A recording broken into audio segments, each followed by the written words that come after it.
Hi, my name is Manisha Sharma and I'm here at Take One Films for their show Alfaz Jazbaat. Today I'll tell you a story and my story title is बदलती हुई सड़कें और मेरा मन। ये story मैंने हाल ही लिखी थी, तो चलिए शुरू करते हैं। सुबह के 10 बज चुके थे। ऑफिस को लेट होने पर अभी सिर्फ शॉर्टकट पर सुनसान रास्ता मेरा वक्त जाया होने से बचा सकता था। बस यही उम्मीद लेकर मैं उस ओर चल पड़ी। रास्ते में एक चौराहे पर बैठा था एक शख्स, फटे पुराने कपड़ों में और हाथ में एक किटोरा, और वो उम्मीद भरी आंखें, उनके लबों पर एक खामोशी थी। ऐसा जैसे कि अपने 2 वक्त की रोटी मांगते मांगते थक कर बेबस हुई हो।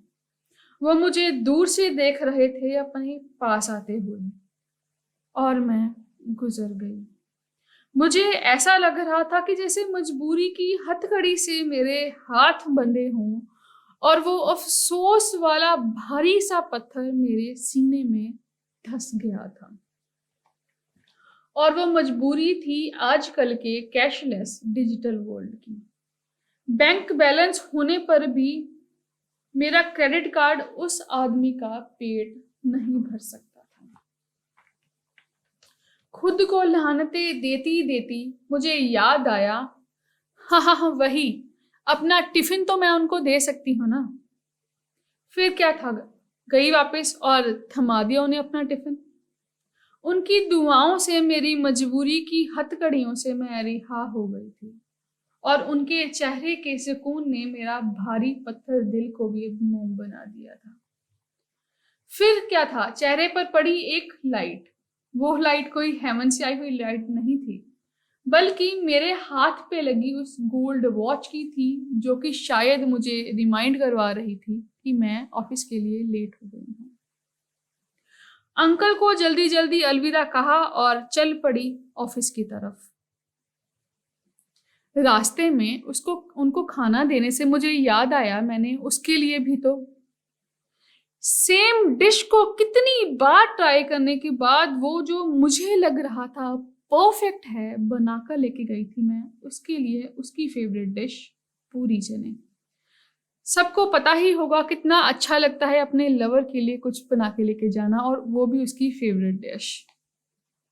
फिर क्या था, यादों का सिलसिला शुरू हो गया। सड़कें बहुत अच्छी लगने लग पड़ी थी। सुहाना दिन, हल्की ठंडी हवा और वो बड़े बड़े पेड़ों के पत्तों से गुजर कर आती हुई मीठी सी धूप मुझे सुकून दे रही थी। पतझड़ के मौसम में जैसे बहार आ गई हो।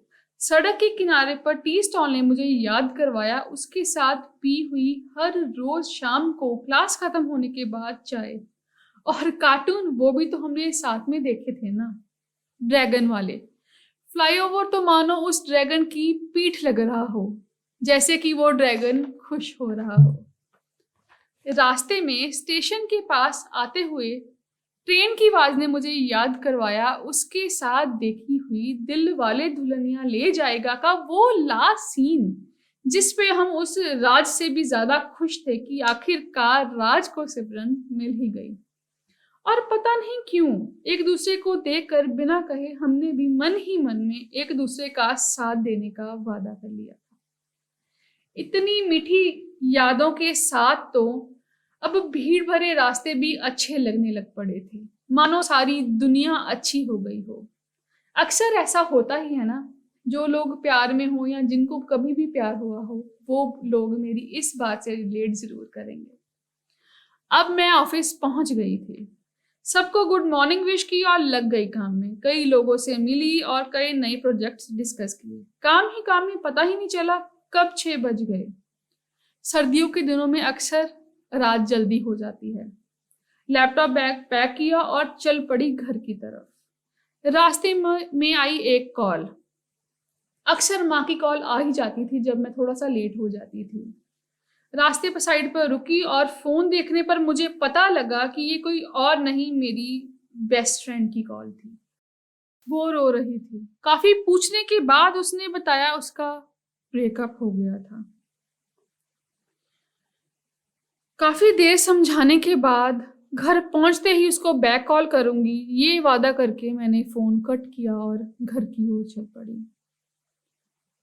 उसकी रोने की आवाज़ अभी भी मेरे कानों में गूंज रही थी, जिसने मुझे याद करवाया वो ब्रेकअप वाली रातें जो मैंने बड़ी मुश्किल से काटी थी। सड़कें अब खौफज़दा सी हो गई थी। ऐसा लग रहा था मानो कोई पीछा कर रहा हो, जैसे बुरी यादें पीछा करती हैं ना, वैसे ही। गाड़ियों के हॉर्न की आवाज़ मानो ऐसा था जैसे लोग चीख-चीख कर कह रहे हों, इसका ही कसूर होगा, इसी में ही कमी होगी जो वो इसे छोड़कर चला गया। आगे जाने पर ट्रैफिक, उफ़! वो भी तो मन में गुज़रे समय की यादों की उलझनों से कम थोड़ी ना था। मैं लोगों की भीड़ में खुद को बहुत अकेला महसूस कर रही थी। पर वहीं पर दिखे मुझे वो सुबह वाले अंकल, उन्होंने भी शायद मुझे देख लिया था। मेरे एक्टिवा की रफ्तार कम होने की वजह से वो मुझे देखकर भागे मेरी तरफ चले आ रहे थे। मैं डर गई। मुझे ऐसा लगा कि ये भी ना कहीं मेरी तरफ खाना फेंक कर बोलें कि मेरे को देसी घी पसंद नहीं है, बेवकूफ़। जब भी ये सिलसिला मुझे याद आता है, मैं सोचती हूँ कि प्यार में बात करके उसकी फेवरेट डिश का तो पता चल गया था, लेकिन वो देसी घी नहीं खाता, ये मुझे कैसे पता चलता? मैं कोई अंतर्यामी थोड़ी ना हूँ। और बस यही सोच ही रही थी कि अंकल मेरे पास आ गए और फिर से उन्होंने मुझे दुआएं देनी शुरू कर दी। एक पल में जैसे समा रुक सा गया था। अब मेरा डर गायब हो गया था।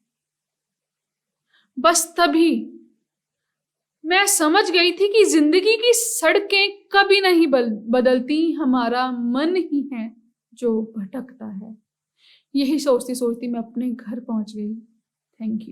Thank you Take On Films का, जिन्होंने मुझे इनवाइट किया अपने इस मंच पे, अल्फाज़ जज्बात शो पे। और अगर आपको ये वीडियो, मेरा ये एपिसोड पसंद आया हो तो लाइक, शेयर और कमेंट करना ना भूलना, और इस चैनल को भी सब्सक्राइब करना ना भूलिएगा।